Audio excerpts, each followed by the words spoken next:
Muy buenos días, que Dios les continúe bendiciendo maravillosamente, ricamente, con mucha abundancia de paz, con mucha abundancia de salud, que sea el Señor en este maravilloso día, hoy jueves maravilloso, un día especial, que sea el Señor derramando sus bendiciones para todos los usuarios que escuchan estas predicaciones, estas enseñanzas que se han venido transmitiendo por este medio de comunicación. Saludo para nuestro amado pastor Marcelo Parrella, su amada esposa y los ministros, los evangelistas, los profetas que están allí también sirviendo al Señor. Un gran equipo de hombres sirviéndole al Padre Celestial. Bueno, vamos a compartir un tema en esta hermosa mañana.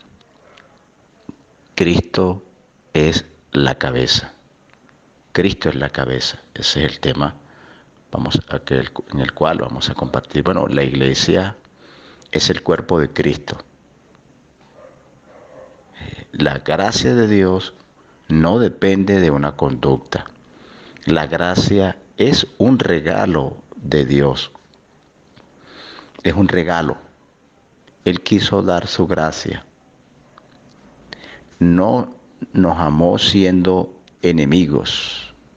Quiso Él reconciliarse con nosotros. Es como si tú le preguntaras al alfarero, ¿por qué haces esto? Él es el que gobierna la cabeza, que es Cristo. Es la absoluta soberanía de Dios.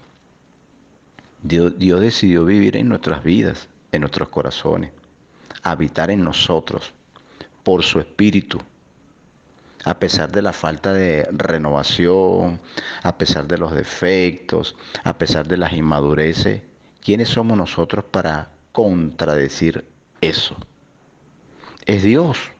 Desde la antigüedad podemos ver tipos, figura y sombra, mostrándonos como hombres que fueron escogidos por el Señor para ser usados por el Espíritu Santo. Hombres que fueron escogidos por Dios para ser usados por el Espíritu Santo. Tenían defectos como los demás. Simplemente quiso Dios escogerlos. Hombres melancólicos como Jeremías, el profeta del Antiguo Testamento, que le decían el profeta llorón. En este tiempo, alguien que sea así es criticado, es cuestionado.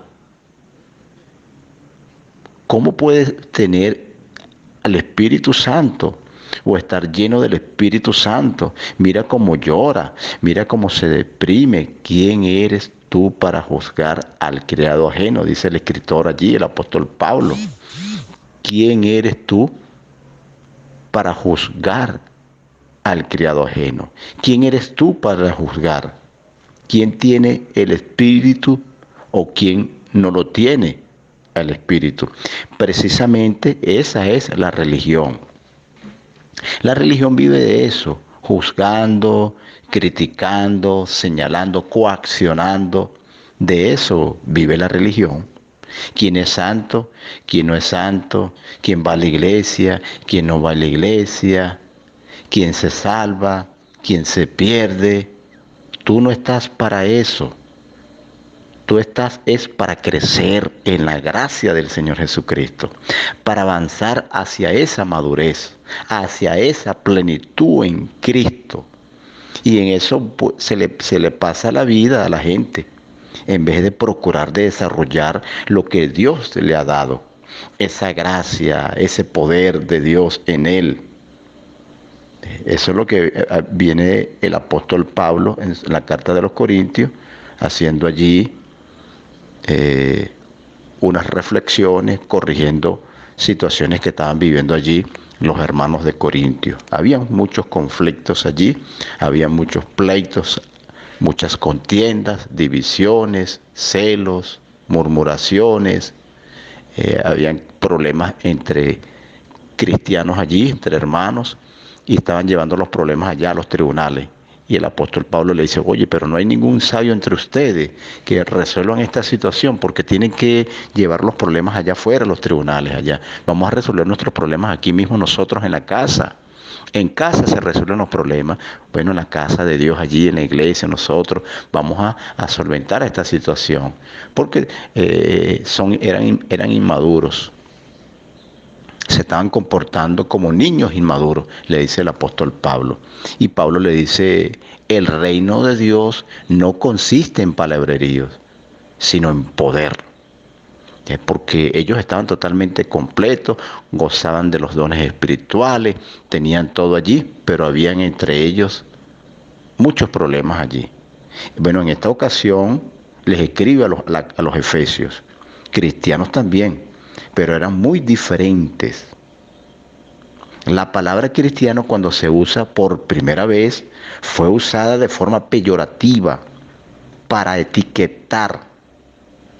Fue para etiquetar de forma de ofensa a los cristianos. Bueno, los cristianos están identificados como grupos religiosos, son conocidos en el mundo occidental. El Señor Jesús nunca nos enseñó que nos llamáramos cristianos. Cristianos son todos los católicos, los testigos de Jehová, los protestantes, los adventistas, los mormones. El cristianismo y el cristiano son identificados como grupos religiosos. Pero cuando estamos hablando de la manifestación en Cristo Jesús, entonces se refiere a los hijos del reino, a los que manifiestan la vida del rey, a los que tienen la simiente de su Padre que es Dios, los que tienen al Espíritu Santo. Es diferente, es donde se manifiesta la gracia de Dios. Bueno, a pesar de sus errores, a pesar de sus inmadureces, confiesan y proclaman el nombre del Señor Jesucristo como Rey y Señor de sus vidas. Porque la verdad, conocerá la verdad y la verdad nos hará libre. Fíjense que los budistas y los islámicos son llamados cristianos. La carta de los Efesios es una de las más maravillosas que escribe el apóstol Pablo. Incluso utiliza palabras que es la única vez que las utiliza. Palabras que son de revelación por él, para entender muchas cosas. Vamos a ver como Efesios capítulo 1. Dice la escritura en la carta de los Efesios capítulo 1, leo en el nombre del Señor. Pablo, apóstol de Jesucristo por la voluntad de Dios, a los santos y fieles en Cristo Jesús, que están en Éfeso, gracia y paz a vosotros de Dios, nuestro Padre, y del Señor Jesucristo. Bendito sea el Dios y Padre de nuestro Señor Jesucristo, que nos bendijo con toda bendición espiritual en los lugares celestiales con Cristo, según nos escogió en Él antes de la fundación del mundo, para que fuésemos santos y sin mancha delante de Él en amor, habiéndonos predestinado para ser adoptados hijos suyos por medio de Jesucristo, según la complacencia de su voluntad, para alabanza de la gloria de su gracia, con la cual nos ha favorecido en el amado, en quien tenemos redención por su sangre, la remisión de pecados según la riqueza de su gracia, que hizo sobreabundar para con nosotros en toda sabiduría e inteligencia, dándonos a conocer el misterio de la voluntad según su complacencia, la cual se había propuesto en sí mismo, de reunir todas las cosas en Cristo, en la dispensación del cumplimiento de los tiempos, tanto las que están en los cielos como las que están en la tierra. En Él, asimismo, obtuvimos herencia, habiendo sido predestinados conforme al propósito que hace todas las cosas según el designio de su voluntad, a fin de que seamos para alabanza de su gloria nosotros, a los que primero esperábamos en Cristo. En Él esperaste también. Una palabra totalmente maravillosa, una palabra totalmente poderosa, allí hermosa que escribe el apóstol Pablo, la carta de los Efesios, una palabra muy profunda allí, muy entendible. Y bueno, es aquí donde él comprende esta plenitud, o sea, el apóstol Pablo, el escritor de esa carta. Es aquí donde él comprende esta plenitud y se la expresa a un grupo de hermanos. Es como cuando usted tiene un grupo y no ve avance allí en ese grupo, bueno, le tiene que seguir dando lo mismo, la misma leche, o sea, la misma enseñanza, pues, que habla el apóstol Pablo allí en la carta de los Corintios, tiene que darle la misma leche otra vez, volverlos a alimentar desde pequeño, enseñarle como el niño pequeño, pues. Ejemplo, los Corintios, Pablo les decía, ustedes todavía no son capaces, le dice el apóstol Pablo allí, son niños inmaduros, hay que darles todavía leche. Bueno, totalmente diferente a los hermanos de Efesios. A ellos se les estaba dando vianda, palabra más profunda, poderosa. Y ese mismo ejemplo lo vemos en los evangelios. El Señor Jesús al pueblo le hablaba de una manera, en parábolas y algunas cosas en misterio, pero a sus discípulos les hablaba con la claridad y les detallaba las parábolas, lo que significa para ellos, lo que significaba. Pero más allá de esos discípulos, que eran 70, tenía a 12 que les ministraba diferente que a este grupo de los 70, pero en medio de esos 12 tenía 3 que les mostraba cosas más profundas de él mismo. Esto indica que hay personas que están capacitadas para recibir esa información, pero hay otros que no. Pero si en una congregación hay pleitos, hay problemas, hay discusiones, usted tiene que manifestar el espíritu. Usted tiene que manifestar el espíritu. Ustedes no fueron comprados, ustedes fueron comprados a precio de sangre. Ustedes fueron redimidos para eso, para esto, no para estar en problemas ni en discusiones, no para caer en contiendas. No, ustedes tienen el espíritu, no se pueden comportar de esa manera, no pueden andar en esas conductas, no pueden andar en esas divisiones.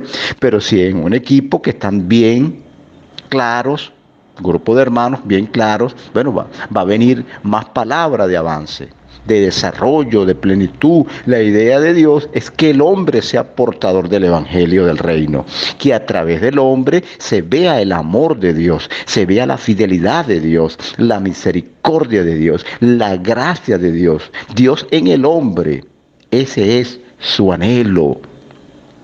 Dios habitar allí en el hombre. Podemos ver a Jesús lleno del Espíritu, haciendo la obra por el poder del Espíritu, manifestando allí siempre la vida de Dios. El Señor les decía a ustedes también van a ser así, como Él en Él, como él en el Padre y el Padre en Él. Ustedes en mí y yo en ustedes. Es decir, la plenitud perfecta de nuestro Padre eterno. Eso es lo que nosotros necesitamos. Hoy más que nunca, esa madurez es lo que más necesita hoy la iglesia del Señor Jesucristo. Ya hay que dejar la inmadurez y caminar hacia la perfección. Jesús dice en Mateo 5:48, dice Mateo 5:48, sean perfectos como nuestro Padre que está en los cielos es perfecto, hablando de esa perfección. Caminar a esa madurez. Bueno, la gente en medio de tanta información está cayendo en una etapa de oscurantismo. Dios nos está llamando a un cambio profundo, a madurar, a renovarnos, a crecer, a mostrar la vida de Dios, a mostrar a Cristo Jesús, a reflejar el amor de Dios que ha sido derramado en nuestros corazones, a mostrar la vida de Dios, a mostrar a Cristo allí. Bueno, hay unos que dicen Cristo está allí. Bueno, Cristo precisamente te quiere transformar. Cristo precisamente te quiere dar una vida nueva. Cristo precisamente quiere que tú te puedas renovar tus pensamientos, renovar tu vida, tu comunión con el Padre. Allí, como dice Romanos 12:2, 12:2 dice, no se conformen a este siglo, no se conformen a este sistema, a este sistema presente, no se conformen a esta vida del mundo y sus deseos, sino transformados, dice el apóstol allí, por medio de la renovación para que puedan comprobar cuál es la voluntad perfecta, agradable delante de Dios. Qué bueno que cada día podamos